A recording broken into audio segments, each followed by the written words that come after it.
대선 주자 이낙연 후보님의 초청 강연을 여러분의 힘찬 박수로 시작하겠습니다. 고맙습니다. 오늘 저는 진행을 맡은 강원도의 의원 윤지영입니다. 반갑습니다.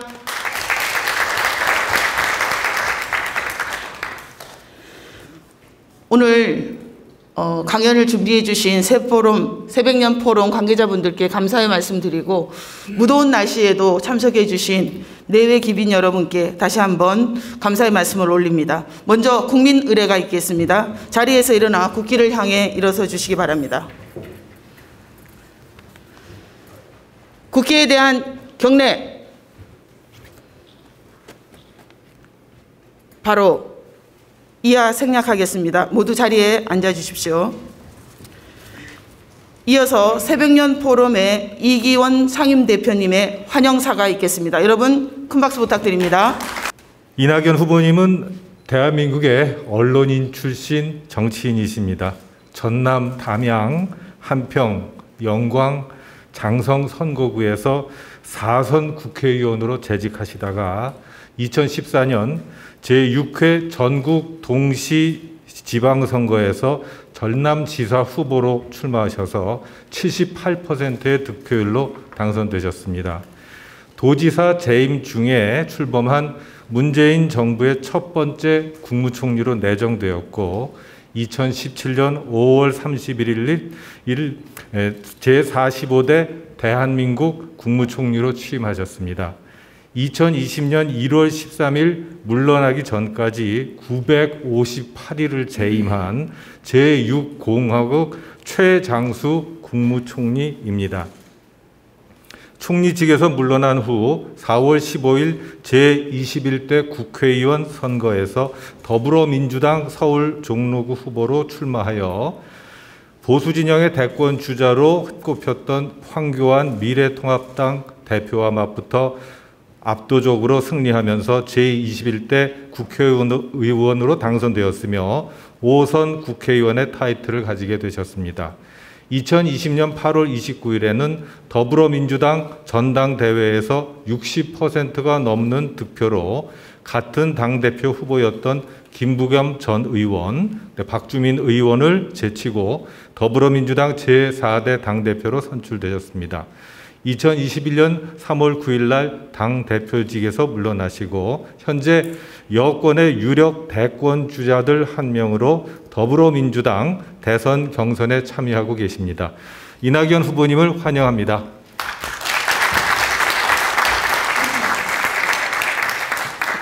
이기원 상임대표님께 다시 한번 박수 부탁드립니다. 대표님이 지금까지 새백년 포럼을 하면서 대선 주자들이 있었습니다마는 오늘처럼 이렇게 긴 환영사 그리고 양력까지 좀 자세하게 소개해 주셔서 너무 감사의 말씀을 드리겠습니다.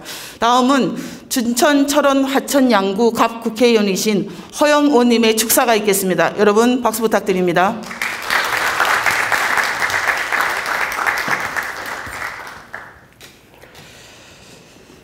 네, 오늘은 아침부터 우리 이낙연 전 대표님과 함께 춘천 일정을 함께 했습니다. 당연히 그래야죠. 저는 이낙연 당대표의 대변인이었고 그 시절 더불어민주당의 대변인이었으니까요. 춘천 어떻게 보면은 73년 만에 처음 민주당 국회의원을 만들어주신 그런 보수적인 곳이지만, 그렇게 우리 민주당 입장에서는 정치적 위상이나 포션이나 그런 역할에 대해서 거들떠보지도 않았던 그러한 작은 위상의 춘천 갑의 국회의원에게 집권 여당, 그것도 174석이 사석에 되는 큰 의석수를 가진 여당의 당 대변인으로서, 당대표 대변인으로서의 임무를 부여해 주신 것만으로도 저에게는, 또 우리 춘천에게는 너무나 소중하고 정치의 꿈과 춘천의 꿈을 실현시켜 나가는 데 있어서 큰 기반을 마련해 주신 그러한 분이라고 저는 생각이 됩니다. 정치의 유비를 떠나서 정치는 신이라고 배웠습니다. 또한 정치는 그러한 신의를 지키는 과정에서 그분이 가지고 있는 정치의 철학과 비전을 함께 만들어 나가면서 어려울 때나 그리고 성공할 때나 그 꿈과 비전을 같이 실천해 나가는 과정이라고 배웠습니다. 너무나 배운 것이 많았습니다. 누구는 뭐 한 게 있느냐, 약속을 지킨 게 있느냐, 이런 비판의 칼날을 들이긴 하지만 왜 없습니까? 422건의 정말 전무후무한 법안을 처리하면서 국정원, 검찰, 그리고 경찰, 권력기관 개혁 입법을 다 처리를 했습니다. 공정경제 3법도 처리를 했습니다.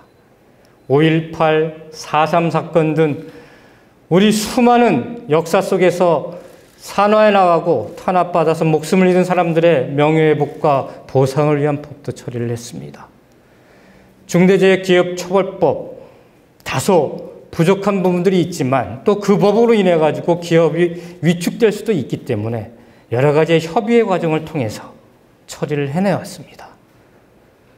손으로 따져보면 셀 수 없는 대한민국 역사상 가장 많은 개혁 입법을 처리한 분이 이분이고, 이분의 이러한 리더십은 바로 국민을 향한 약속, 대한민국의 꿈과 비전을 위한 약속을 실천하고자 하는 리더의 각오와 마음가짐 때문이었을 것입니다. 그것을 함께 쭉 해온 것에 대한, 대변인으로서 해온 것에 대한 자랑스러움을 저는 가지고 있습니다. 많이 배웠고 춘천에서 더욱더 큰 꿈과 비전을 가지고 활동할 수 있는 긍지를 배웠습니다. 이런 분을 오늘 춘천까지 이렇게 모시게 되어서 새백년 포럼에 이렇게 강연의 기회를 또 갖게 된 것 또한 무한한 영광이고 무한한 자부심으로 가슴 깊게 새기게 됩니다. 정말 감사드리고요. 뭐 여기서 지지 발언이나 이런 걸 할 수가 없으니까 이러한 소회를 말씀을 드리면서 하고, 제가 이 자리에 끝까지 있지 못할지도 모르겠습니다. 왜냐하면 오늘 국회 예산특별위원회가 그 재난지원금 문제 때문에 있습니다. 지금도 계속 열리고 있어서 제가 부랴부랴 ITX를 타고 가서 마지막 회의까지라도 참여를 해야 될 것 같습니다. 아무쪼록 여러분들 말씀 듣고 뜨겁게 격려해 주시고 응원해 주시고 동지연대들을 저 대신해서 해 주시면 정말 감사하겠습니다. 고맙습니다.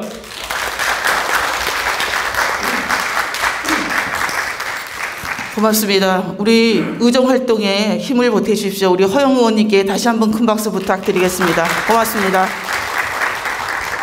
사실 강연에 앞서서 제가 이낙연 후보님의 양력을 사실 많이 준비를 했는데 우리 상임 대표님과 또 국회의원 허영 국회의원님께서 모두 말씀을 해 주셨습니다. 어쨌든 의회에 대한 경험, 그다음에 행정부에서의 경험, 당대표로서 수장으로서의 어떤 경험을 바탕으로, 또한 김대중 정부, 문재인 정부, 노무현 정부의 정책 유산을 바탕으로 해서 이제 내 삶을 지켜주는 나라, 자랑스러운 대한민국의 준비된 대통령 후보로 오늘 강연자로 이 자리에 오셨습니다. 여러분 박수 부탁드리겠습니다.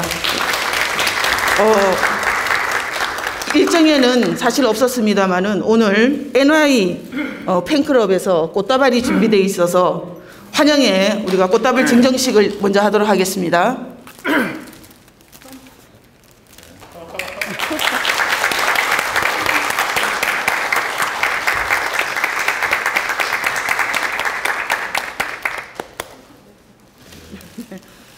여러분, 우리 이낙연 대통령 후보님을 큰 박수로 환영해 주시기 바랍니다.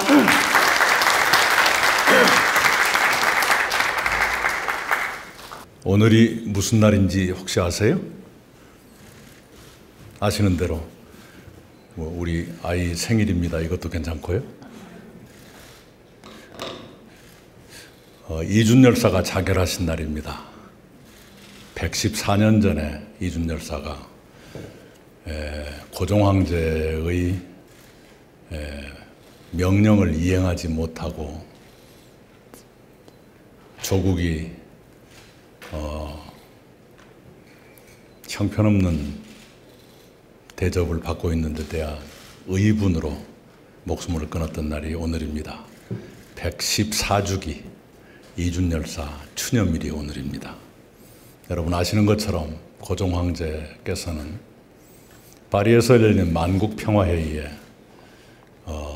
이상설, 이휘종, 이준 세 분의 밀사를 보내서 일본의 침략 야욕을 국제사회에 알리고 일본의 그러한 야욕이 옳지 않다는 것을 국제사회로부터 동의받고 싶어 했는데 일본의 공작 때문에 접근 자체가 차단돼 실패로 돌아갔습니다. 그 단장이셨던 이상설 선생은 그 한 때문에 지금도 무덤이 없는 상태입니다. 조국 독립을 이루지 못했으니 내 뼈를 아무르강에 뿌리고 어디에도 나를 묻지 말아달라 고 했죠. 그래서 충청북도 진천 이상설 열사의 생가 위에는 큰 무덤이 있는데 빈 무덤으로 지금도 있습니다. 그리고 이휘종은 외교관의 아들로서 아마 통역의 역할을 했던 것 같습니다. 그리고 이준열사는 그 당시에 우리 조선의 제1호 검사가 이준이었습니다. 정의감에 투철하시고 그런 분이셨는데 그 애국심과 정의감으로 헤이그까지 갔으나 파리가 아니라 헤이그죠. 그 일이 있었습니다. 이준열사께서 저의 3대 할아버지입니다. 제가 그분을 만난 적이 있다거나 그건 아닌데 족보상 그렇게 되어 있습니다. 이준열사님이나 저나 시조 조상은 누구냐 그러면 이원계라는 분입니다. 이원계는 누구냐? 태조 이성계의 이복형이었습니다. 고려 말기에 태조 이성계의 형제 가운데 이원계와 이성계 두 분 형제가 무장, 장군으로서 함경도에서 근무를 했습니다. 그런데 여러분 아시는 것처럼 동생 이성계가 위화도로 가던 말을 돌려서 개성으로 가서 고려를 무너뜨렸습니다. 그 일을 이원계는 용납하지 못했습니다. 신하의 불충이라고 봤던 것이지요. 그래서 동생의 불충에 책임을 진다 해서 자결을 했습니다. 지금도 인터넷에 보면 이원계 필명시 한번 찾아보세요. 이원계 필명시. 필명이란 건 목숨을 끊은 병역 필하는 그 필자입니다. 목숨을 끝내는 때 지은 한시. 사만고국 신화제, 사만고국의 내 몸은 어디 있는가로 시작하는 한시가 있습니다. 그분이 저희들의 조상입니다. 그분을 이제 완풍대군이라고 부르죠. 이준열사님은 완풍대군의 18대 손자이고 저는 21대 손자입니다. 두 분의 공통점은 자결했다는 그 점입니다.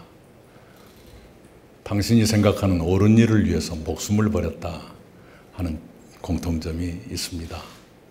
이 말씀을 길게 하는 것은 그 피를 이어받은 우리들이 어떻게 살고 있는가, 날마다 그 생각만 하는 건 아니지만 간혹 그런 생각을 합니다. 제가 졸업한 고등학교 교정에는 학생탑이 있습니다. 여러분이 아시는 것처럼 일제강점기에 광주 독립만세 운동을 일으켰던 그 학교가 그 학교입니다. 학생탑에는 이렇게 새겨져 있습니다. 우리는 피 끓는 학생이다. 오직 바른 길만이 우리의 생명이다. 거기도 생명이 들어갑니다. 바른 길에 생명을 걸어야 한다는 것이 제 고등학생 때 제가 받은 가르침이었습니다. 세상을 살다 보면 목숨을 걸어야 할 만큼 중요한 일이 있을 수 있습니다. 누구나 다 목숨을 거는 것은 아닙니다. 그러나 사람에 따라서는 그런 일이 있을 수도 있습니다.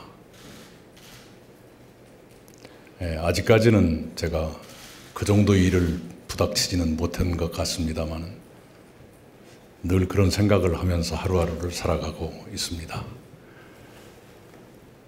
제 이력에 대해서 우리 이규환 상임대표님께서 말씀을 해주셨고, 또 제가 대표로 일하는 동안 어떤 일을 했었던가 우리 허영 동지께서 말씀을 해주셨는데, 대변인 참 잘 모셨네요. 이제 보니까요. 제가 했더라면 그렇게 훌륭하게 말 못했을 거예요. 네, 고맙게 생각합니다. 우리 허영 의원을 여러분이 오랫동안 담금질 하셨는데 이제는 제대로 키워주셔야 합니다. 참 좋은 정치인이고요. 이렇게 웃으면 보조개가 들어가는 남자지만 얼마나 속이 따글따글한지요. 네, 알찬 분입니다.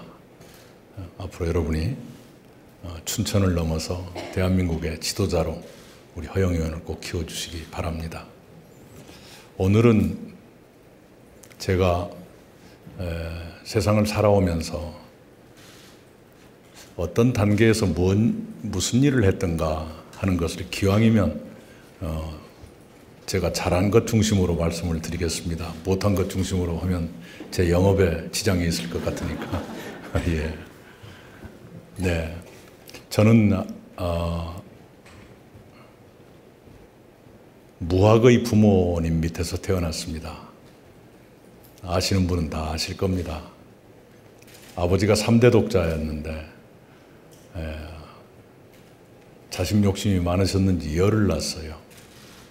그 열 중에 셋이 어려서 죽고 7이 남았는데, 남은 7 중에서는 남녀 합치면 2번째, 아들로 치면 장남입니다.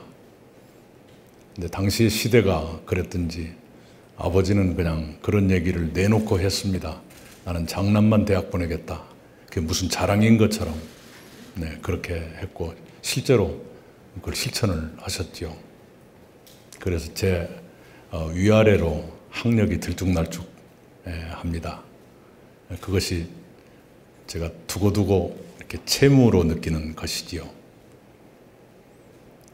제 아내를 만났을 때 별로 그때는 결혼할 준비도 없었고 마음에 이렇게 급한 것도 없었고 그래서 별로 생각이 없었는데 자꾸 그쪽에서 진도를 나가더라고요. 그런 느낌이 들었어요. 지방에 계시는 아버지를 갑자기 서울로 오시게 해서 저한테 면접 시험을 이렇게 보게 한다든가 그럴 일이 전혀 없었는데, 심지어 그 아버님은 결혼 언제 하겠나 이렇게 물어보셔서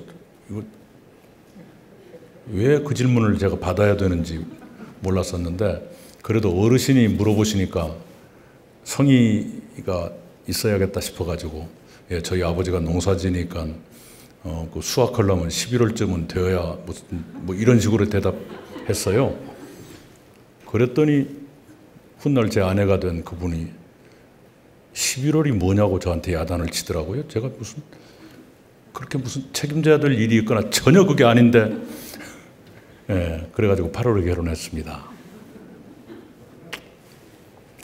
그때 아내가 저에게 좀 관심이 있는 것처럼 보이길래 딱 2가지를 물어봤었어요. 지금 생각해보면 참 재수없는 질문이었죠. 2가지만 묻겠습니다. 첫째, 담배 피우세요? 왜 물으세요? 아니, 그림 그리시는 분들 담배 많이 피우시잖아요. 전 그건 이해합니다.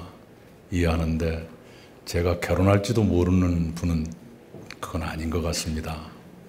그랬더니 담배 안 피운다고 그러더라고요.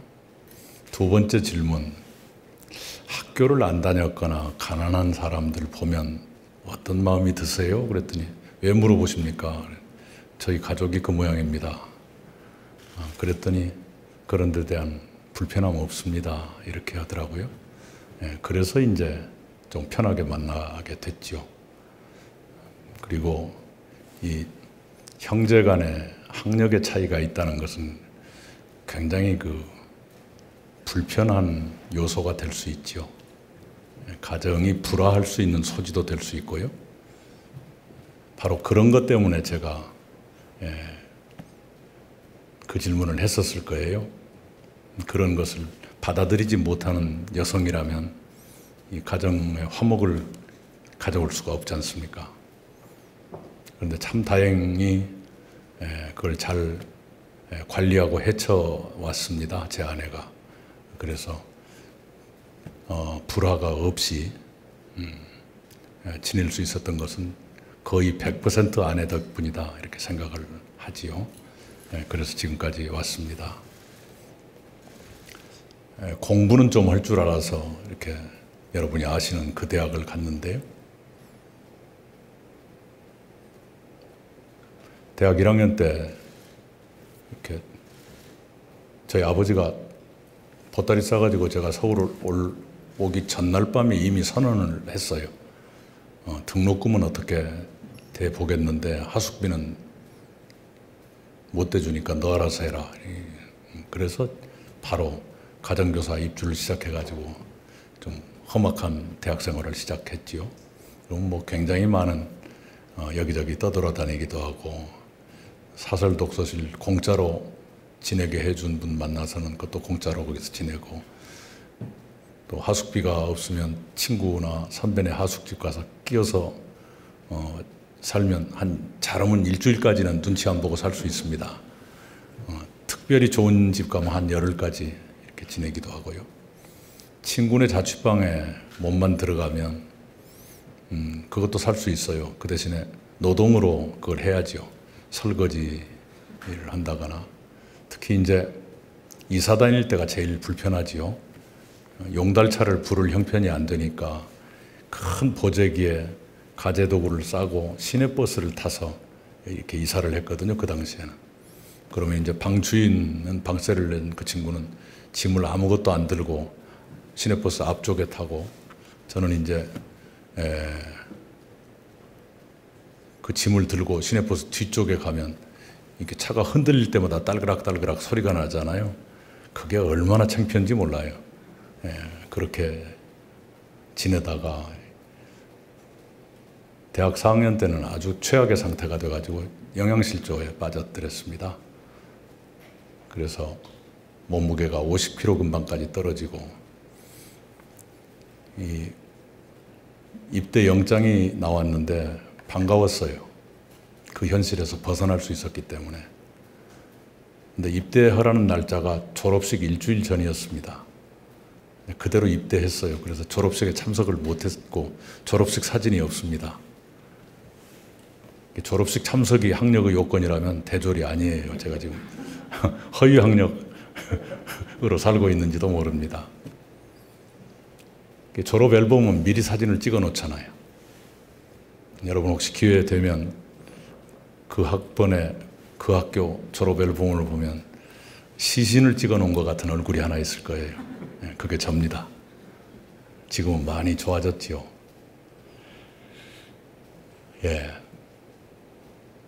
그렇게 살았었습니다.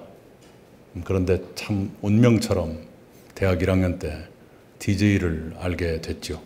왜냐하면 저희 대학 1학년 때 그때가 신민당 전당대회에서 대통령 후보가 결정되는데 YSDJ가 1차 투표 1등은 YS인데 2차 투표는 DJ가 역전승을 하거든요. 그 드라마가 청년을 미치게 만들었어요. 그래서 강의실보다 DJ 연설장을 더 많이 쫓아다니고 연설을 들으면 가슴이 뜨거워지잖아요. 그리고 마치 대한민국을 다 내가 품고 있는 것 같은 착각도 하게 되고 배고픔도 잊게 되고요. 그리고 뭔가 정의감에 살아야 되겠구나 이런 생각도 들고 그런 식의 청춘을 보냈지요. 그리고 이제 그때는 실패로 끝났고요. DJ의 대통령 도전 첫 번째 도전이 실패했죠. 그리고 세월이 흘러서 제가 이제 동아일보 기자가 됐습니다. 당시에 동아일보는 가장 전통 있고 강력한 야당지였죠. 거의 유일한 야당지였죠.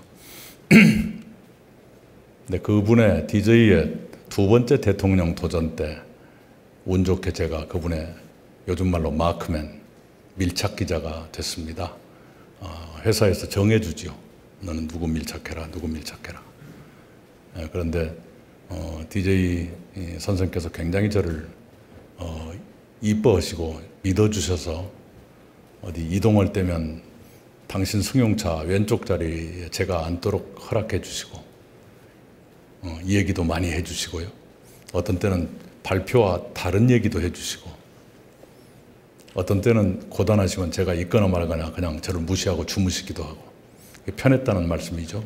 믿었다는 말씀도 되고 그리고 당신 자택에서 식사할 때도 같이 밥을 주시거나 서재에서 신문 볼 적에도 저를 앞에 앉혀놓고 같이 신문을 이렇게 당신 한 편 얼른 보고 그 신문 저한테 건네주시고 그런 식으로 지냈었습니다. 그리고 이제 1989년에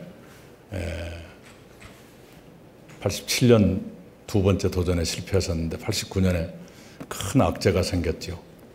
서경원 의원 미립북 사건이 생겼어요. 아시는 분 아실 거예요. 한평영광에서 당선되신 야당 국회의원 서경원 씨가 통일부에 신고도 하지 않고 허가도 없이 북한을 방문해서 김일성을 만난 겁니다. 그래서 DJ의 정치적 재기에 먹구름이 드리워졌죠. 그때 동교동에서는 이 DJ의 재기를 위해서는 그 보궐선거에 누구를 내보내는 게 좋으냐 회의를 한 끝에 서경원 의원과 반대 이미지를 가진 사람이 좋겠다. 그래서 저를 꼽았던가 봐요. 그래서 신문사에 두 사람의 비서가 찾아왔습니다. 그 두 사람의 비서가 나중에 두 분 다 국회의원이 되셨는데요. 출마해라. 왜요? 그랬더니 그 설명을 해주는 거예요. 그런데 그 일이 있기 3일 전인가 제가 회사에서 동경특파원 보낼 테니 준비하라는 명령을 받았어요. 그런데 사흘 만에 국회의원 출마해라. 그 당시에 호남에서는 그분 공천에 출마하면 뭐 100% 되는 것 아닙니까? 그런데 저는 1초도 망설이지 않고 그 출마하라는 제안을 사양했습니다. 특파원이 되고 싶었어요. 왜냐하면 저희 아버지가 부자였더라면 유학을 다녀오고 그렇게 공부를 좀 더 했을 텐데 그런 형편이 못 돼서 이렇게 살고 있는데 회사에서 돈 줄 테니까 외국 나가라. 얼마나 좋은 기회예요? 그 기회를 놓치고 싶지 않았어요. 그래서 특파원을 제가 선택했었습니다. 그때 선택이 잘했다고 생각해요. 그런데 그 뒤로도 계속 선거 때마다 출마 예상자에 제 이름이 나오는 거예요. 신문사 일하기가 참 불편하죠. 마치 늘 마음이 콩밭에가 있는 것처럼 오해받을 까다래. 그러다가 이제 그 10년 후에 처음으로 그 제안을 받아들여서 국회의원이 됐습니다. 그때는 이미 신문사에서 거의 다 할 건 다 했고 나이가 49살이 되니까 신문사에서는 거의 다 클 만큼 컸다. 이젠 다른 일 해도 좋겠다 하는 생각이 들어서 그때 국회의원이 됐습니다. 돼서 얼마 안 돼서 대변인이 됐죠. 근데 처음에는 이렇게 당에서 그때가 이제 10년 뒤면 2000년 총선거였는데요. 그 1997년 12월 대선에서 DJ가 당선되시잖아요. 그때는 이미 대통령이셨습니다. 그러니까 당신 첫 번째 도전 때는 제가 대학생으로 쫓아다녔고 두 번째 도전 때는 기자로서 옆자리에 앉아서 취재를 했고 세 번째 도전 때는 제가 당신의 청을 거절하고 동경 가 있는 바람에 제가 국내에 있지 않았고 네 번째 도전 때는 당신이 대통령 돼서 저를 공천을 해서 국회의원이 됐습니다. 그런데 재밌는 일이 저한테는 가슴 아픈 일이 있었어요. 당에서 이렇게 당직안을 올리면 늘 저를 대변인 1번으로 저를 올렸는데 늘 대통령이 딴 분을 시켰어요.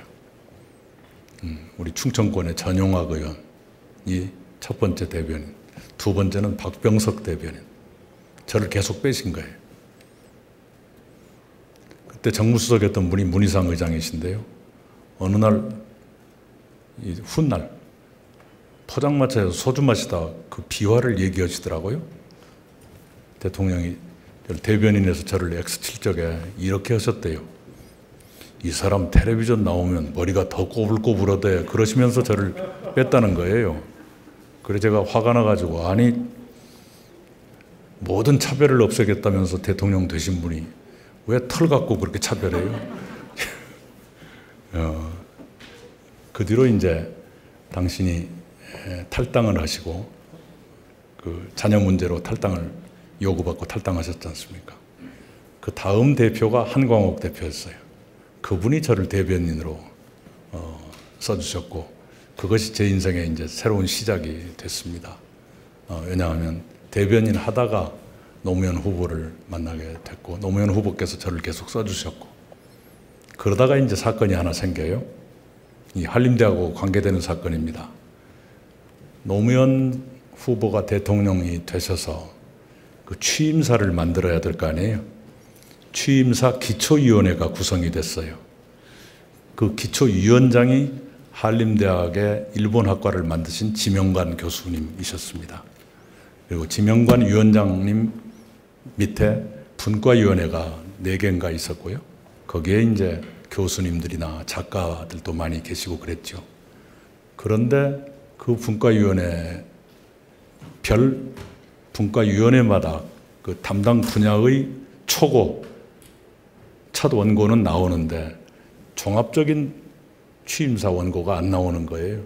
취임사 열흘 전까지도. 저는 그 기초위원회 멤버가 아니고 그냥 대변인인데요. 그래서 그때 노무현 당선자께 큰일 났습니다. 무슨 일입니까? 아니 지금 취임사가 나오질 않습니다. 예? 무슨 그런 일이 있습니까? 이래서 안 나옵니다. 그랬더니 이번이 써 부서마. 네가 써라 이거예요. 아니 제가 그 멤버가 아닙니다. 써요. 그래가지고 대통령 취임사를 쓰게 됐습니다. 큰 영광이었죠. 그리고 노무현 대통령이 얼마나 대범하신 분이냐 하면 남이 쓴 글이 마음에 들 리가 없거든요. 근데 한자도 안 고치고 그대로 읽으셨습니다. 예, 그건 제가 잘해서가 아니에요. 그분이 대범하신 겁니다. 예, 그런 다시 없는 영광이 있었죠. 그리고 이제 국회의원 계속하다 전라남도 지사를 했고 문재인 대통령께서 저를 잘 보셔서 초대 총리로 이렇게 일하게 됐습니다. 전남 지사할 때 제가 일하는 스타일을 좀 여러분께 소개해 드리고 싶어서 몇 가지 에피소드를 말씀드릴게요. 그때 제 지사 선거 때 공약이 여러 개 있었는데요. 가장 전국적으로 유명해진 게 100원 택시였습니다. 오지벽지에 사시는 어르신들, 그 주민들을 위해서 100원 택시를 만든 거예요. 무슨 얘기냐 그러면 100원짜리 쿠폰을 드리면 그 오지벽지에 사시는 주민들이 택시를 부르고 읍내까지, 맨 처음에는 처음 만나는 버스 정류장까지 했는데 나중에는 그게 안 되더라고요. 결국 그 읍내까지 택시를 타고 가시는데 100원 말고 나머지 잔액은 도와 시군이 분담해서 메꿔주는 겁니다. 말도 안 되는 포퓰리즘 같지만 그렇지가 않아요. 오지벽지에 노선버스를 집어넣고 보조금 주는 것보다 훨씬 싸게 먹힙니다. 예. 그리고 엄청나게 이용자들이 만족하고요. 근데 참 그게 인기가 높아서 점점 확산되다가 나중에 문재인 후보께서 그 정책 당신이 써도 괜찮겠냐고, 제발 쓰시라고. 그래서 대통령 공약이 됐고 지금은 전국적인 정책이 됐죠. 그래가지고 그 정책을 제가 총리돼 가지고 그 조정을 했는데요. 농식품부와 국토교통부가 서로 자기가 하겠다고 싸움이 났어요. 인기가 좋은 사업이니까요. 그래서 그 싸움을 조정하다가 이렇게 조정을 했죠. 군 단위는 농식품부가 해라. 농촌의 교통환경, 교통복지에 관한 문제니까 농식품부가 하고 시 단위 이상은 국토교통부가 해라. 이렇게 나눠주었습니다. 그러나 이제 군에서 시로 넘어갈 때는 출발지 중심으로 한다든가 이렇게 됐죠. 네, 그것이 제가 보람 있게 생각하는 것이고요. 또 하나는 장애인 전용 산부인과를 전국에서 처음으로 만들었습니다. 그게 얼마나 기묘한지는 짐작하실 거예요. 네, 아이를 갖는다는 것 행복한 일이고, 그런데 이렇게 그분들은 좀 더 불편함이 더 많으실 것 아닙니까? 장애인 전용 산부인과를 목포와 순천에 한 군데씩 만들었는데 대단히 만족도가 높은 사업이었고요. 그리고 그게 그렇게 어렵지가 않았어요. 왜냐하면 산부인과가 점점 비잖아요. 어떤 건물에 5층과 6층이 산부인과다 그러면 한 개 층이 비게 돼요. 점점 출생이 줄어들고 이러다 보니까. 그래서 한 개 층을 장애인 전용으로 좀 비워주실랍니까? 기꺼이 비워주시는 원장님들이 계시더라고요. 그렇게 기꺼이 비워주신 원장님 중에 한 분이 지금 국립중앙의료원 원장이세요. 정기현 원장이 바로 그분입니다. 당신이 하겠다. 그런 것도 참 보람 있는 일이었습니다. 그리고 공공산후조리원을 전국에서 제일 먼저 시작한 게 저였습니다. 저였고 지금은 도내에 한 6군데, 7군데 될 겁니다. 권역별로. 군에 산부인과 없는 것도 수두룩하거든요. 하물며 산부인과뿐만 아니라 산후조리원도 농촌에는 없지 않습니까? 그런 것들이 좋았었어요. 그때 문형표 보건복지부 장관 시절인데, 박근혜 대통령 시대. 그게 허가를 안 해주는 거예요. 우리 허영 의원도 앞으로 그런 일을 겪게 되실지 모르겠는데, 이 자치단체장이 새로운 복지사업을 시작하려면 보건복지부와 협의하도록 되어 있습니다. 그 법안을 자치단체장이 돼가지고 해보니까 참으로 나쁜 법이더라고요. 뭔데 전부 다 보건복지부하고 협의를 해요? 그런데 나중에 보니까 제가 국회의원 때 그 법에 찬성을 했더라고요. 그래서 이게 도대체 어떻게 변명을 해야 되는가. 그래서 겨우 궁색한 변명을 한 게 이거였습니다.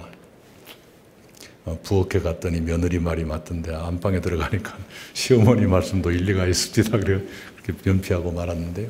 그때 이제 그 최초의 공공산후조리원을 해남에 두었어요. 근데 그 허가를 안 해주는 거예요. 보건복지부 장관이. 전화를 했습니다. 장관님, 출생률 제고 정책을 포기한 것으로 제가 받아들여도 되겠습니까? 그랬더니 무슨 말씀이세요? 해남이 전국에서 출생률이 가장 높은 곳입니다. 2.76명까지 올라가는 곳인데, 그러나 여기에서 아이를 낳으신 산모들은 택시를 불러서 40분을 가야 산후조리원을 만납니다. 그러면 대한민국에서 가장 아이가 많이 태어나는 이곳에 아이도 태어나지 말라고 강요하는 것 아닙니까?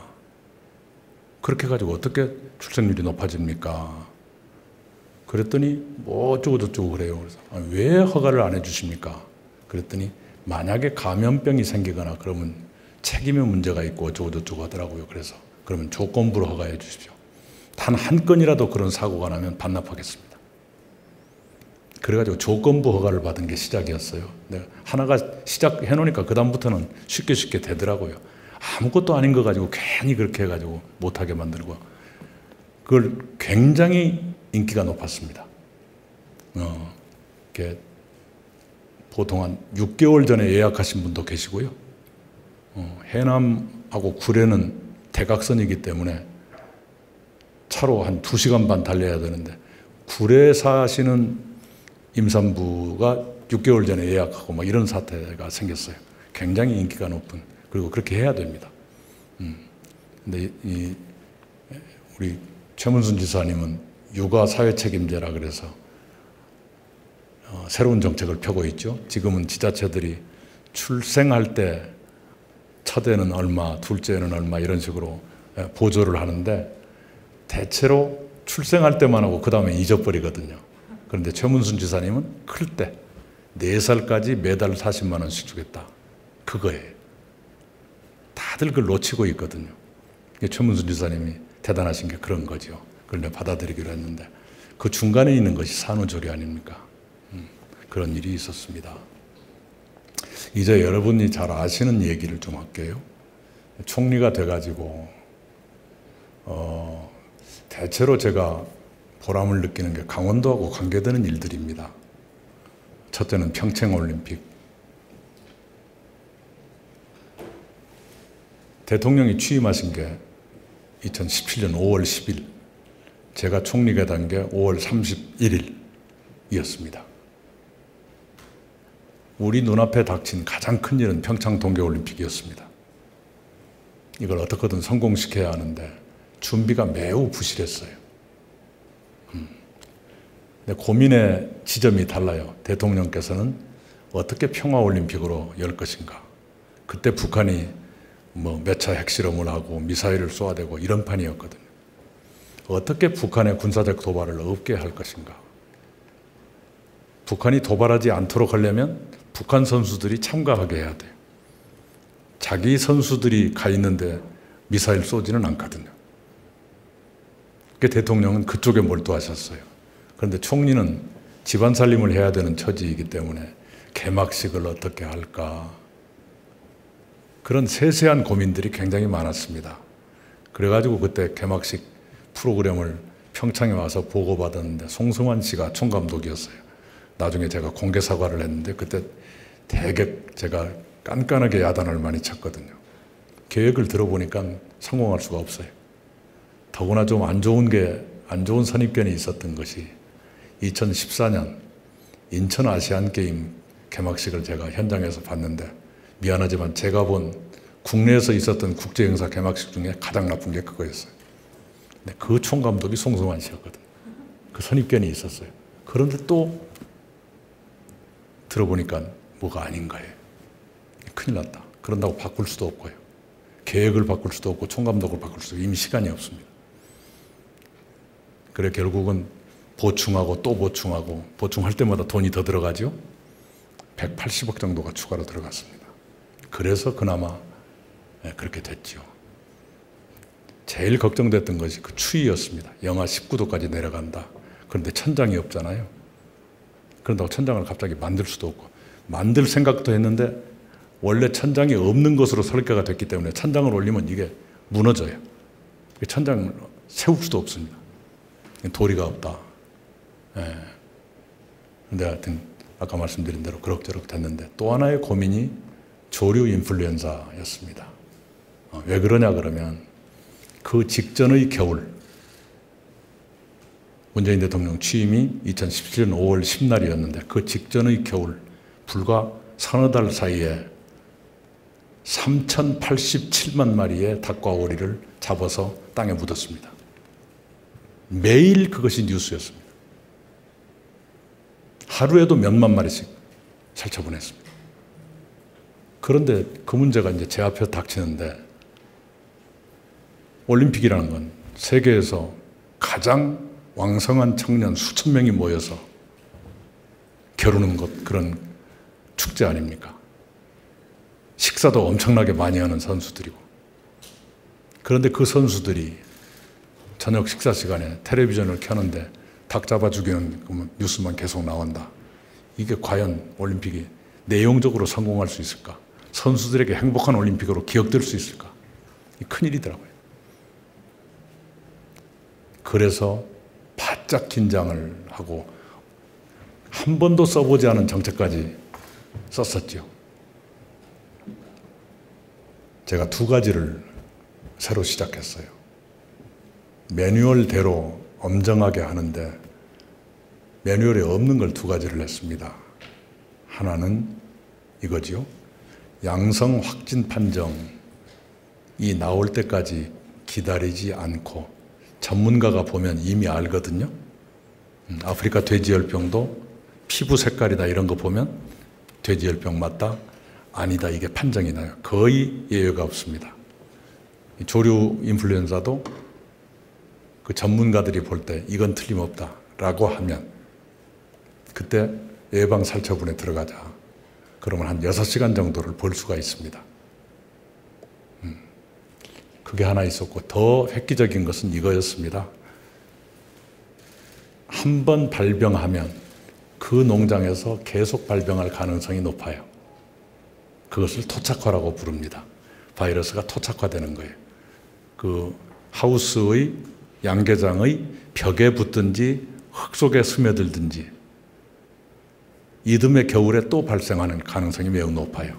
그래서 그때 정책을 편 것이 이거였습니다. 지난 5년 사이에 3번 이상 조류 인플루엔자가 발생한 양계장, 오리장은 시가로 보상할 테니 출하해 주십시오. 그걸 빼내는 겁니다. 그리고 비워버리는 거예요. 그래가지고 그걸 병에 안 걸렸으면 시장에 내다 팔아서 고기로 먹으면 되는 거니까요. 병에 걸린 데는 이미 살처분에 들어가 있고. 그런 식으로 해서 급속하게 잡기 시작해서요. 첫 해 겨울에는 거의 10분의 1 정도까지 줄어들었을 겁니다. 제 기억이 좀 틀릴 수도 있어요. 그리고 두 번째 겨울에는 이미 살처분 제로 상태가 돼서 그 살처분 제로 상태가 2년 8개월 계속됐습니다. 제가 떠난 뒤까지 계속됐죠. 예, 그런 것들을 굉장히 자랑스럽게 생각합니다만 그 과정에서 우리 농식품부 직원들이라든가 굉장히 힘들었습니다. 왜냐하면 제가 좀 무슨 일에 집중하면 옆이 잘 안 보이는 병이 있어요. 그냥 집중을 하거든요. 옆에 누가 오건 말건 아무 굉장히 쌀쌀맞은 아프리카 돼지열병도 그랬었습니다. 그래서 세계적으로 가장 빨리 안정화시킨 기록을 우리가 가지고 있고 국제수역기구, 국제가축전염병기구에서 한국의 성공 사례를 보고해달라. 우리 농식품부 차관이 가서 보고를 했고 자료를 제출했고 그랬습니다. 그때도 전방부대 참 많이 다녔죠. 이 소돼지 전염병은 희한하게도 강화, 김포, 파주, 연천, 철원 넘어가면서 끝나요. 왜 그러는지 짐작은 가요. 혹시 북한하고 관계되는가? 확증이 없기 때문에 함부로 말하면 안 됩니다만 대체로 그렇습니다. 그걸 참 그렇게 집중력을 발휘하면서 해서 빨리 안정화시켰죠. 여러분이 이제 기억하시는 강원도 산불, 태풍, 미탁 얘기를 좀 하고 마칠게요. 조금 더 얘기를 보탤게요. 2018년 4월 4일에 불이 났습니다. 밤에 불났죠. 근데 한밤중이어서 텔레비 화면이 그냥 온통 빨간 빛, 밤새도록 그것만 보였는데 한밤중이니 올 수도 없고 갈 수도 없고 그런 상태 아닙니까? 다음 날 아침에 회의하자마자 집차로 고성을 갔지요. 워낙에 이제 비상이 걸리다 보니까 총리의 일거수일투족이 실시간으로 마구 중계가 되는 판이었어요. 그때 이제 내가 갈 텐데 의례적인 보고하지 마라. 내가 알아서 다니겠다. 전부 다 현 위치에서 자기 일을 해라. 그게 이제 방송에 나갔는데 굉장히 신선했던가 봐요. 그래가지고 고성군의 그 산자락에 산 바로 밑에 있는 농촌마을에 들어갔습니다. 그때는 기자가 없었어요. 저의 첫 마디가 이거였습니다. 벽시 다 타버렸지요. 예, 다 타버렸습니다. 걱정 마세요. 드릴게요. 농기구 태웠지요. 그렇습니다. 걱정 마세요. 드리겠습니다. 오다가 농협중앙회장하고 통화를 했는데 오늘 오후에 강원도 와서 발표를 하기로 했습니다. 예, 그 말씀을 드렸어요. 내중에 그 얘기를 했더니 기자들이 아이고 어떻게 그걸 알았느냐고. 촌놈이니까 알지. 그때는 모짜리 준비하는 게 농민들의 1년 중에 가장 중요한 일의 시작 아닙니까? 그 다음에 이제 강릉 시내 마을회관에 갔죠. 그랬더니 동네 할머니들이 추리닝 바람으로 피난 와서 계시더라고요. 그때 그것은 제 육성이 텔레비전으로 나갔었죠. 혈압약 못 갖고 나왔지요. 어떻게 갖고 나와요? 걱정 마세요. 오늘 중에 드릴게요. 그리고 뭐 몸만 피했다 이런 말씀을 참 잘하셨어요. 그게 얼마나 중요한데요. 그런 말씀을 주고받았던 기억이 있습니다. 그리고 이제 그 4월 5일 아침에 서울에서 첫 회의를 하는데 국토부 장관이 그 멤버에 안 계시더라고요. 그래서 아니 왜 안 계시느냐고 그랬더니 아직은 주택 문제를 이렇게 논의할 단계가 아니다. 그래서 그게 아닙니다. 두 번째 회의는 반드시 참석시키십시오. 그게 아닙니다. 누가 지금 집 짓자는 게 아니지 않습니까? 지금 집을 짓기 위해서 그분이 필요한 게 아니라 집을 잃어버린 분들께 집을 어떻게 할지를 설명해 드려야 하는데 그걸 우리가 알고 있어야 될 것 아닙니까? 그러므로 국토부 장관 참석시키세요. 그렇게 했죠. 근데 이제 그때 유명해진 게 제 수첩에 8쪽짜리 제 손으로 쓴 메모가 그때 공개가 됐었죠. 그런 종합적인 그 계획이 잘 안 나오더라고요. 그래서 제가 손으로 이렇게 쓴 거예요. 그래서 이제 그 이재민들 만나면 농촌 지방에 가면 농촌에 필요한 그 단계적인 지원 방안을 설명해 드리고 도시부에 가면 도시부에 가서 설명해 드리고 그게 굉장히 중요합니다. 앞으로 여러분 가운데 공직에 진출할 분이 계실 텐데요. 왜 그러냐 그러면 물난리가 났다. 불이 났다. 모든 것을 다 잃어버립니다. 심지어 기억마저 잃어버립니다. 할머니가 새색시 때 첫 아이를 낳아서 그때의 그 가슴 설레던 그 기억이 앨범 속에 있는데 그게 모두 타버리거든요. 그건 정부도 그 누구도 도와드릴 방법조차 없는 거예요. 그냥 혼자 앓고 가는 수밖에. 정부가 겨우 도와드릴 수 있는 것은 집과 생업에 관한 최소한도의 지원뿐입니다. 근데 그것마저도 모든 것을 잃어버리면 눈앞이 캄캄해지거든요. 어떻게 살아야 될지 막막해지는 거예요. 그런 분들께 눈앞이 보이도록 설명해 드려야 되는 겁니다. 그래서 첫날부터 모든 부처, 관계되는 부처가 와서 계획을 말해줘야 되는 거예요. 당장 집 질 일이 없기 때문에 국토부 장관 안 와도 된다. 그게 아니에요. 집을 잃어서 어떻게 살아야 될지 막막한 분들에게 집을 앞으로 어떻게 하겠습니다 하는 설명을 해드려야 되거든요. 그것이 제가 새롭게 만든 매뉴얼입니다.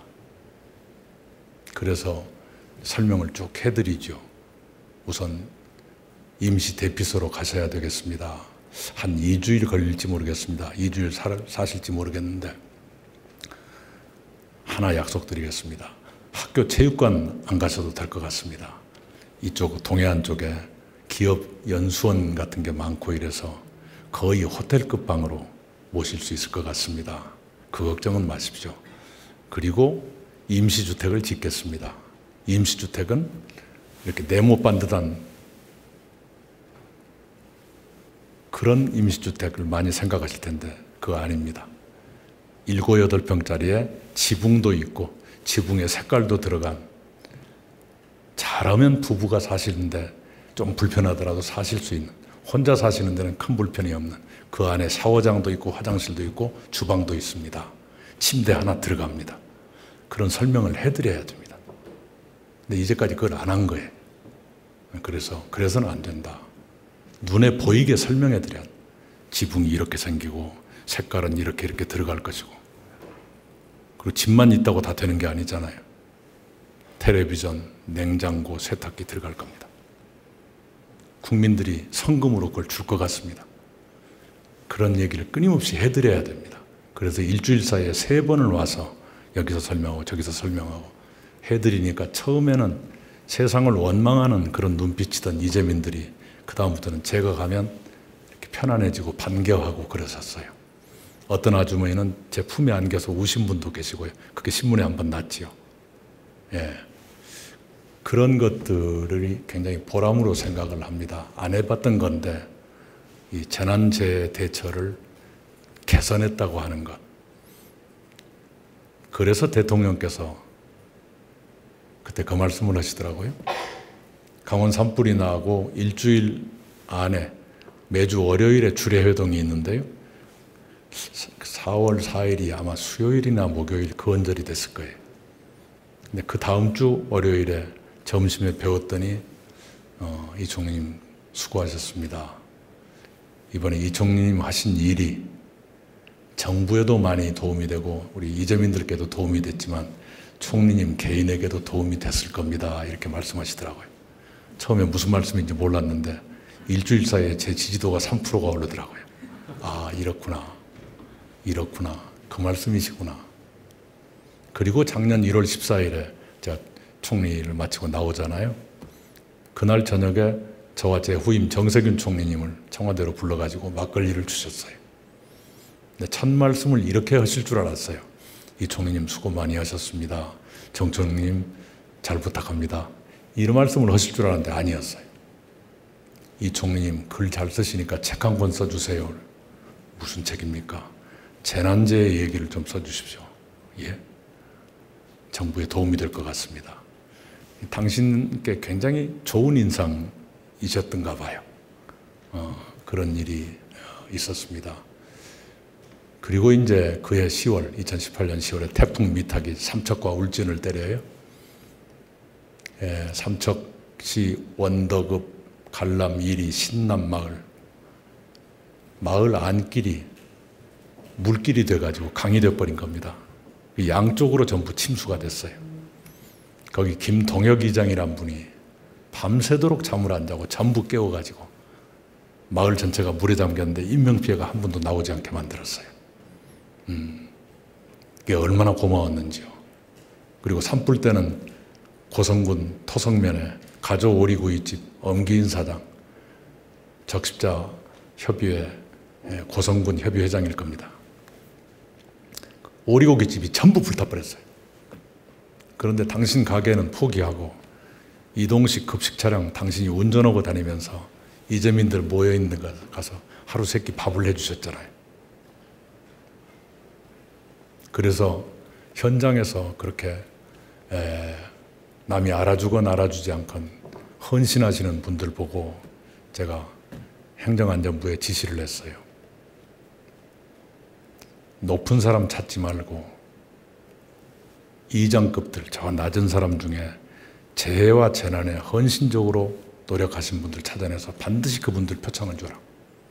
그래서 그해에 엄기인 회장, 김동혁 이장 포함해서 5분의 이장급들이 표창을 받습니다. 총리 표창을. 경상북도 울진 삼선면에 황국철 이장도 그때 표창을 받았어요. 참 다행이죠. 그런 분들 입장에서 나의 작은 노력을 알아주는구나. 그것처럼 좋은 게 어디 있어요? 그리고 이제 기회 될 때마다 왔었는데 참 강원도 언론에 제가 고맙게 생각하는 게 있어요. 그때 엄기인 그 사장님이 하도 고생을 하셔서 고맙다고 이렇게 말씀을 드리면서 제가 이랬거든요. 식당 복구되면 제가 꼭 한번 오겠습니다. 그랬어요. 그런데 그해 연말이든가 복구가 얼추 됐어요. 완전히 된 건 아니고 그 식당에 들어가니까 끓음 냄새가 여전히 나더라고요. 그 상태로 총리실 직원 포함해서 한 5, 60명이 가서 점심을 먹었죠. 그랬더니 강원일보 이면에 큰 제목이 이렇게 나왔어요. 복구되면 오겠다. 약속 지킨 이 총리. 굉장히 제목부터가 사랑이 담겨 있지 않습니까? 참 좋았어요. 서로 마음이 통하는구나. 예. 그리고 이제 그것은 산불 때고 태풍 미탁 때 그 신남마을 몇 번 갔었죠. 처음 그 물난리 났을 때 가고, 복구되던 무렵에 아니라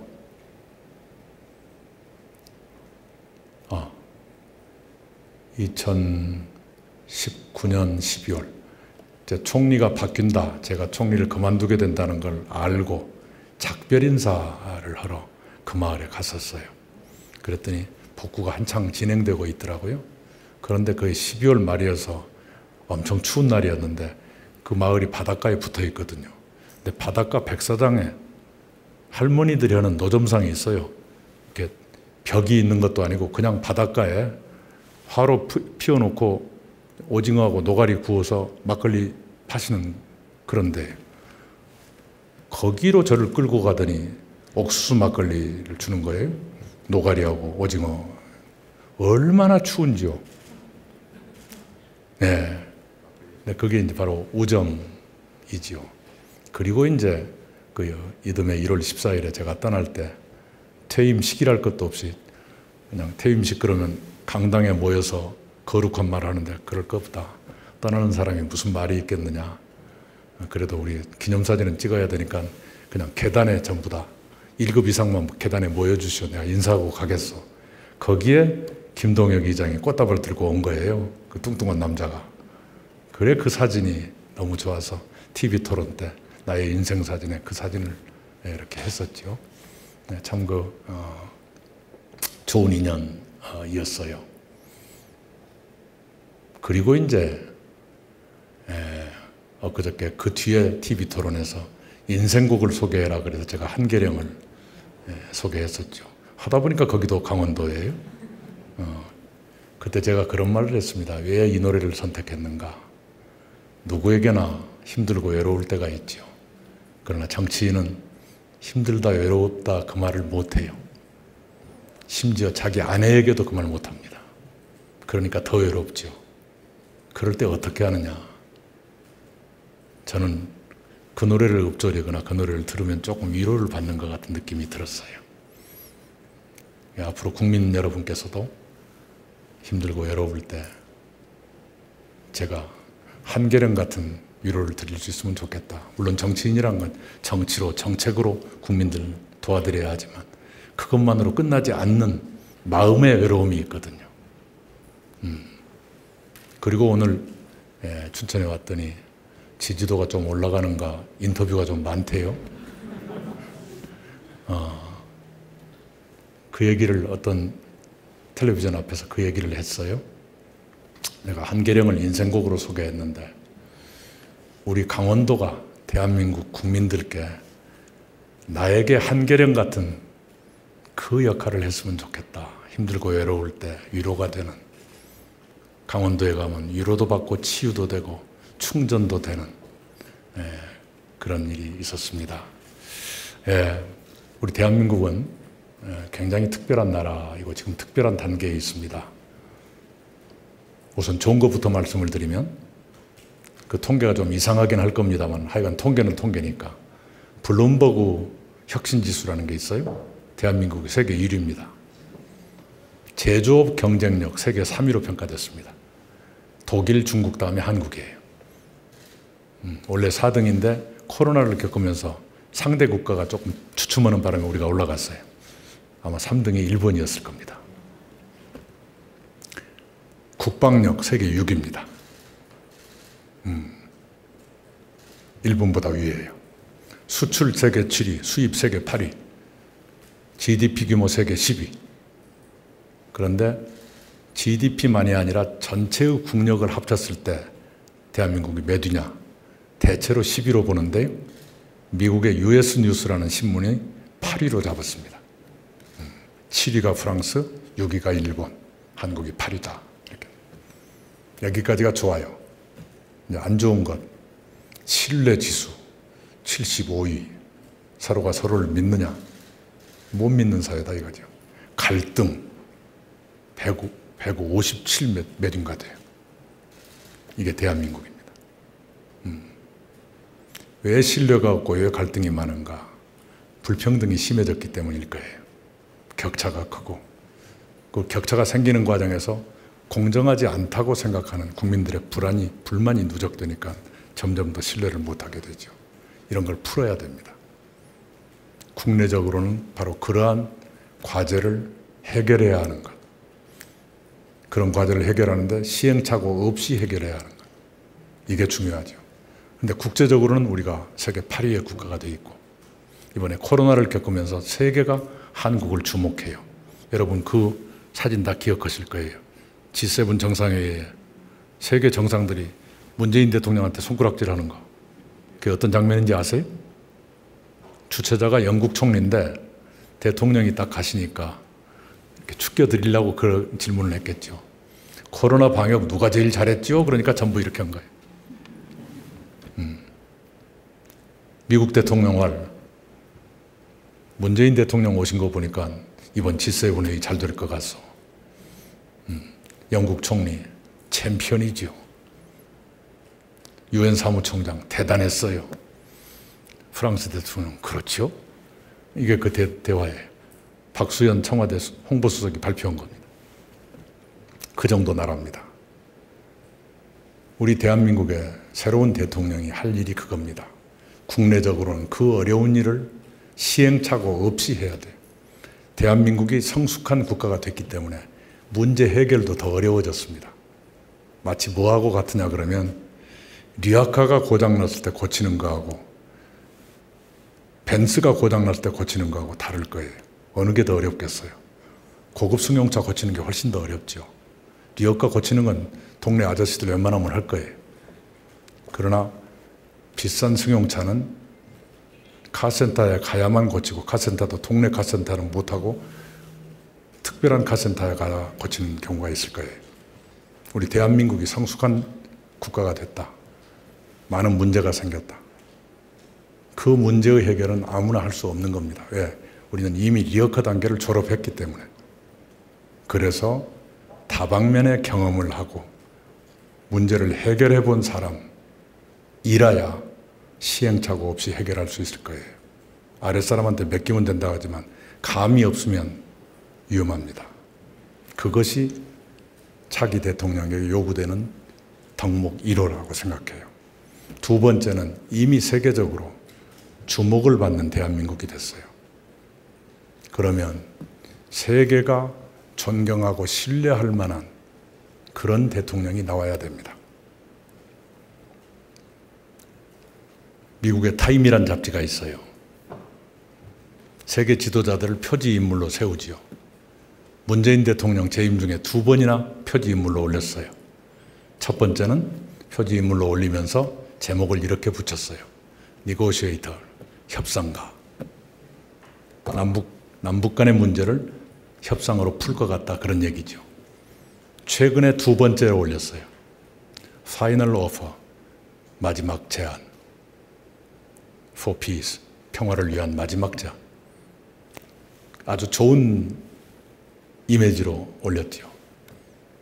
근데 박근혜 대통령이 타임지 표지에 한 번 올라갔어요. 제목이 뭐였느냐? Strongman's Daughter, 독재자의 딸. 그 잡지가 그랬어요. 세계는 그렇게 냉정하게 우리를 봅니다. 지도자도 그렇게 볼 거예요.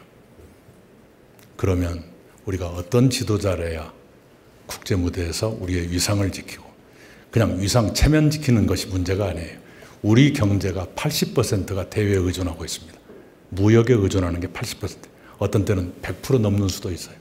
100%가 넘는다는 게 이상하죠. 국내에서 마이너스 성장을 할 때는 대외에 100%가 넘게 되죠. 그렇죠? 근데 작년에 대체로 80%였어요. 그만큼 해외가 우리에겐 중요합니다. 바로 그런 국내적으로는 어려운 문제를 시행착오 없이 원만하게 해결할 수 있는 그런 능력을 가질 것, 대외적으로는 세계인이 주목하고 존경할 만한 그런 인물일 것, 이것이 차기 대통령의 최소한도의 조건이라고 저는 생각을 합니다. 그리고 외람되지만 그 조건에 가장 가까이 가 있는 것이 저 이낙연일 것이다, 이렇게 생각을 합니다.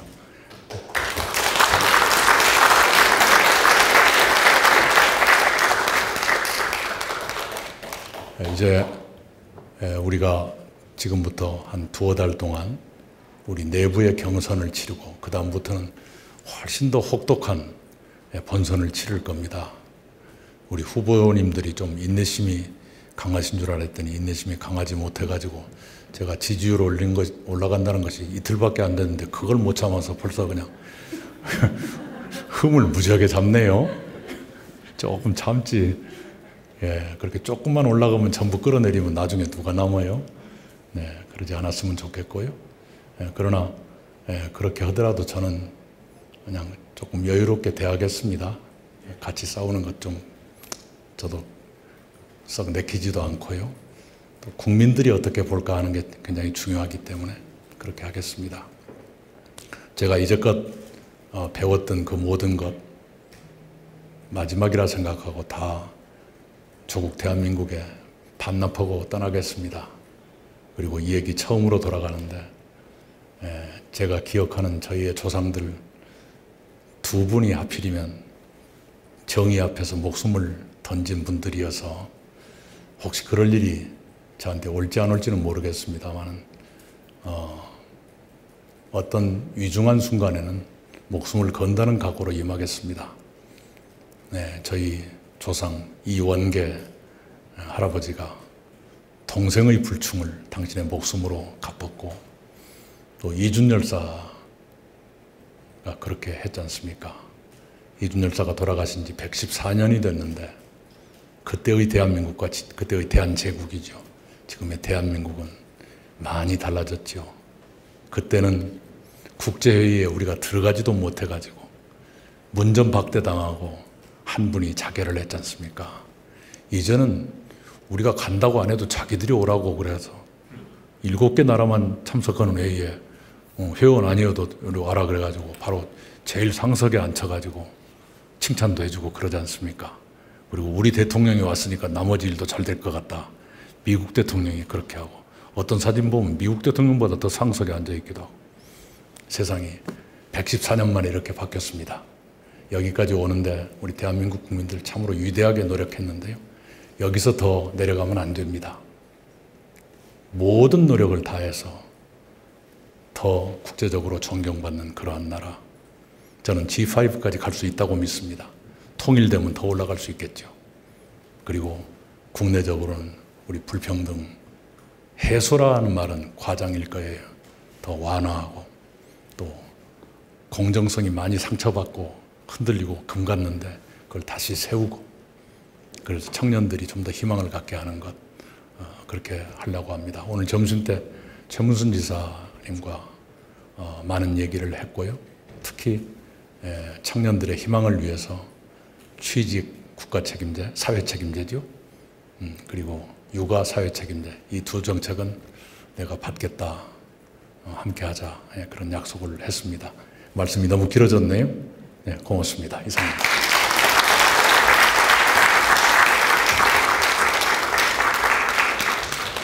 오늘 진솔한 강연을 해주신 우리 이낙연 후보님께 다시 한번 큰 박수 부탁드립니다.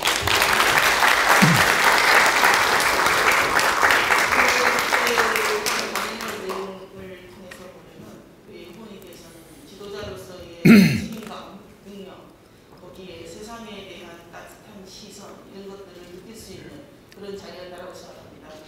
오늘 마지막 예정이다 보니까 네. 후보님께서 강의가 좀 길어지시겠습니다만은 오늘 귀한 자리이기 때문에 질문을 한두 분만 좀 하도록 하겠습니다. 예, 질문 전에 제가 자랑하고 싶은 게 또 하나 있어요. 외교 얘기를 해드릴게요. 제가 대통령님의 배려로 25개국을 다니면서 그 정상급 지도자들하고 회담을 했습니다. 성과가 좋았고요. 그 중에 한 가지 여러분이 뿌듯하게 느끼실 만한 얘기를 하나 해드릴게요. 제 자랑이기보다는 남미의 콜롬비아라는 나라가 있어요. 6.25 때 참전을 해서 10,000명 가까운 전사자를 낸 우리의 은인 나라입니다. 그리고 우리도 이제 그 은혜를 갚기 위해서 코이카의 젊은 직원들이 거기 가서 굉장히 봉사를 많이 하고 이렇게 계시는데요. 제가 그 나라를 가서 대통령을 만났더니 앉자마자 다짜고짜로 콜롬비아 농산물 수입을 늘려주세요 그러더라고요. 무슨 농산물을 수입을 할까요? 그랬더니 꽃과 커피 얘기를 해요. 그래서 제가 이렇게 했습니다. 대통령님, 월별 국가별 수출 통계가 있을 겁니다. 다달이 어느 나라에 얼마가 수출됐는가. 그러면 꽃에 대해서 월별 국가별 통계를 혹시 받아보시면 4월에 이상하게 한국에 장미와 카네이션이 많이 수출된다는 걸 발견할 것입니다. 그 사연을 설명해 드리겠습니다. 5월 8일이 한국의 어버이날입니다. 한국 사람들은 어버이날에 부모님께 카네이션이나 장미를 드립니다. 솔직히 중국 꽃이 훨씬 쌉니다. 그런데 한국인들은 부모님께 드리는 거라면 비싸도 좋으니 최고의 것을 드리고자 합니다. 콜롬비아 꽃이 비쌉니다. 그러나 최고인 걸 어떡합니까? 그래서 4월 달 되면 콜롬비아 장미와 카네이션이 갑자기 한국에 많이 수출됩니다. 이분이 사실인가요? 사실입니다. 확인해 보세요. 기분이 무지하게 좋았어요. 그 다음에 커피 설명을 드리겠습니다. 우리 대통령이 커피 매니아입니다. 근데 이분이 커피를 드시는 버릇이 한 가지 커피만 마시는 것이 아니라 당신 좋아하는 거 이것저것 섞어 드시는 그런 습성이 있는데 그걸 한국인들은 대통령 성을 따서 문 블렌딩이라고 부릅니다. 문 블렌딩, 여러분 인터넷 찾아보면 나와요. 문 블렌딩이 뭐냐? 콜롬비아, 브라질, 에티오피아, 과테말라 커피를 4대 3대 2대 1로 섞는 겁니다. 대통령이 이렇게 커피를 드십니다. 이 블렌딩에 대해서 혹시 서운하십니까? 그랬더니 서운하다 이거예요. 어떻게 해드릴까요? 내가 이 총리께 자기가 생각하는 바람직한 블렌딩을 보내드리겠다고요. 그래서 박스가 하나 왔어요. 호텔방에 가서 딱 뚜껑을 열어봤더니 콜롬비아 커피만 간뜩 담아가지고 그래서 두 사람이 기분 좋게 수입은 늘리지 않고 서로 기분만 좋게 하고 헤어진 적이 있네요. 그런 일도 외교하다 보면 있습니다. 이 한국의 어버이날의 풍습, 대통령의 커피 마시는 습성, 이거 가지고 외교를 때운 그런 일이 있었습니다. 네, 질문 받겠습니다.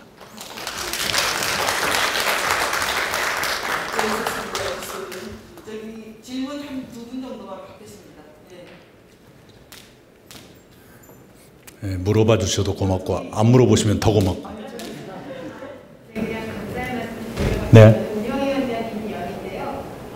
먼저 굉장히 감사를 드리겠습니다. 왜냐하면 저희 일정이 사실 한 달 반 전에 결정이 됐었는데 그때도 저희 포럼에 선뜻 초청에 응해주셨고요.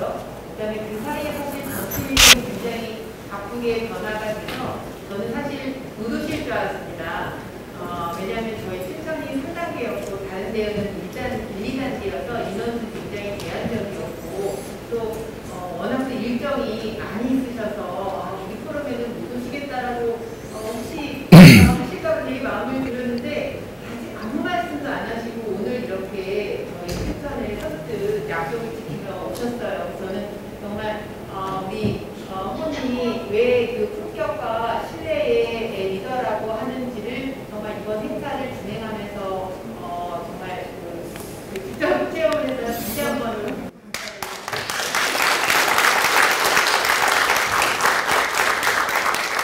네, 운영위원장이 관대하시네요. 어차피 올 걸 뭐 하려고 그렇게 애매겠냐 이렇게 말할 수도 있거든요. 질문은 네, 네. 혹시 질문하실 분 있으면 한 분만 받고. 네. 광남수 수면위원장님. 수석을 하겠습니다. 꼭 질문을 하고 싶었습니다. 저는 청년이면서 4명의 가족의 삶을 지켜주기 위해서 열심히 사는 40대 가장 강남수라고 합니다. 저는 제 가족 삶을 지키는 것도 너무 힘든데 이낙연 후보님의 슬로건이 내 삶을 지켜주는 나라라고 알고 있습니다. 어떻게 국민들의 삶을 지켜주실지 궁금합니다. 세상이 풍요로워지고 있지요. 분명히 풍요로워지는데 삶은 더 불안해집니다. 불안해지는 이유는 내 수입이 또는 나의 일이 혹시 잘못될지 모른다는 그런 생각이 과거보다는 더 많아진 거예요. 세상이 그렇게 급변하고 노동이건 소득이건 이 불안정해지니까 국민들이 불안해지는 것이지요. 그래서 그런 불안으로부터 국민의 삶을 보호해드려야 한다. 그것을 순 우리말로 풀어서 내 삶을 지켜주는 나라 이렇게 했습니다. 불안 요인은 굉장히 많습니다. 과거에는 복지 그러면 보건복지부가 하는 업무, 그것도 보건 떼고 복지만 가지고 복지라고 했는데 그것으로 삶의 불안이 해결되지가 않습니다. 제가 신복지라는 이름으로 내놨는데 사실은 이름을 잘못 붙였는지 몰라요. 복지만은 아니거든요. 우리 삶을 불안하게 만드는, 우리 삶을 위협하는 요인들이 복지의 부족만은 아니에요. 주거, 소득, 노동, 나의 일, 교육, 아이들의 교육, 의료, 돌봄, 또는 문화체육, 환경도 우리 삶을 위협하죠. 여러분이 끼고 계시는 마스크가 재작년 겨울까지만 해도 코로나 마스크가 아니었어요. 미세먼지 마스크였죠. 낙동강 하구에 사시는 분들은 먹는 물 좀 깨끗하게 해달라는 요구가 있잖아요. 이제 그런 것마저도 과거의 보건복지부 업무가 아닌데도 그런 것이 우리 삶을 위협합니다. 그래서 그런 요인들을 8개 분야로 나눠서 인간답게 사는 최소한도의 기준, 이것을 설정을 해서 예를 들면 미세먼지는 뭐 얼마, 또 수질은 얼마, 이런 식으로 해서 최소한도의 기준은 국가의 의무로서 보장해 드리겠다. 그런 개념입니다. 그런다고 해서 모든 분들의 삶이 다 그렇게 되는 건 아니겠죠. 인생에는 수많은 불행이 지뢰처럼 기다리고 있는 것이 인생 아닙니까? 그것까지 다 할 수는 없을지 모르지만 그러나 국가가 할 수 있는 것은 있지요. 그것만이라도 하자라는 것이고요. 그 욕심을 많이 내지 않고 처음부터 할 수 있는 것부터 시작을 하면 착실히 해나갈 수 있을 거라고 봅니다. 사실은 이것이 저의 발명품이 아닙니다. 2015년에 이미 나왔던 거예요. 누가 내놨느냐? 국제노동기구 ILO가 있고요. 세계은행이 있습니다. 두 개의 기관이 서로 하는 일이 다르지요.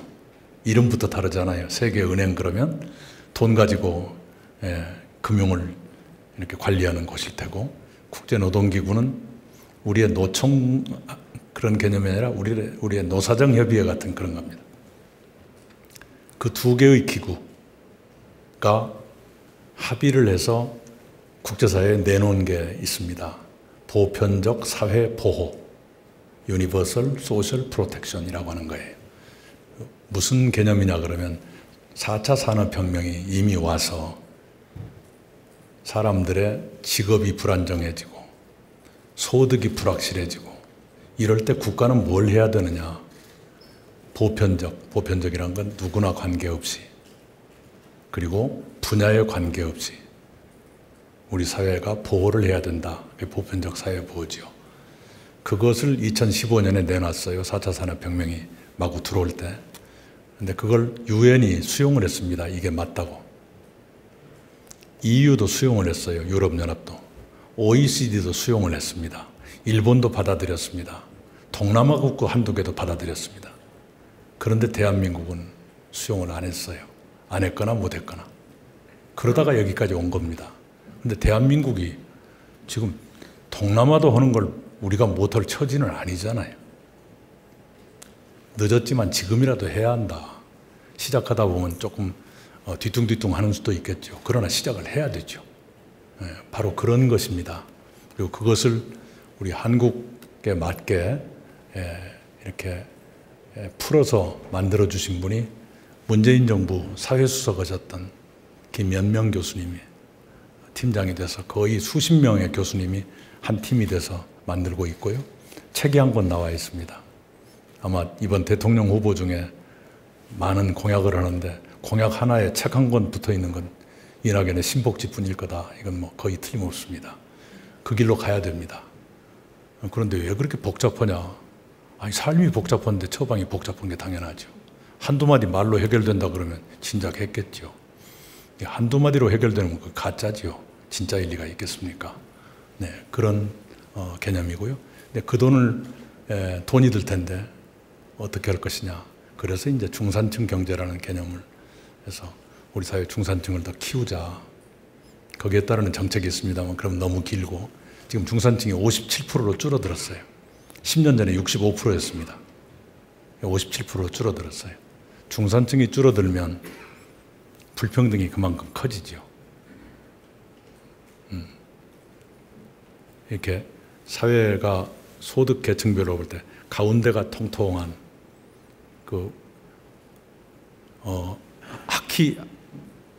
하키라는 거 있죠. 공으로 하는 경기. 하키대. 하키공처럼 이렇게 가운데가 볼록해야 돼요. 그런데 가운데가 가늘어지면 아령처럼 되잖아요. 럭비공처럼 돼야 돼. 럭비공처럼 튀어댕기면 안 되지만 생긴 것은 그렇게 돼야 돼. 그런데 지금 가운데가 가늘어진다는 것은 아령처럼 된다는 뜻이고, 아령처럼 되면 불평등이 커지는 거고 사회가 위기에 취약해집니다. 가운데가 두터워야 위기에 강하거든요. 우리가 코로나에 이만큼 대처할 수 있는 것은 중산층이 통통해서가 아니라 제조업이 살아있기 때문에 이만큼 했어요. 왜냐하면 지금 코로나에 서비스업이 제일 취약하거든요. 그런데 제조업은 덜 취약하고 버틸 수가 있거든요. 그래 그것 덕분에 우리가 월별 수출이 작년보다 무슨 45%가 늘었다. 이건 뭐 기적 같은 일이거든요. 한국의 제조업 덕분입니다. 그것도 몇 개 반도체 회사 덕분이긴 하지만 네, 그런 계산입니다. 네. 그렇습니다. 오늘 마지막 답변을 끝으로 해서 오늘 강연회를 마무리하도록 하겠습니다. 그럼 새해 백년 포럼이 주최하는 대선주자 이낙연 후보님의 초청 강연회를 모두 마치도록 하겠습니다. 여러분, 이낙연 후보님. 네, 감사합니다.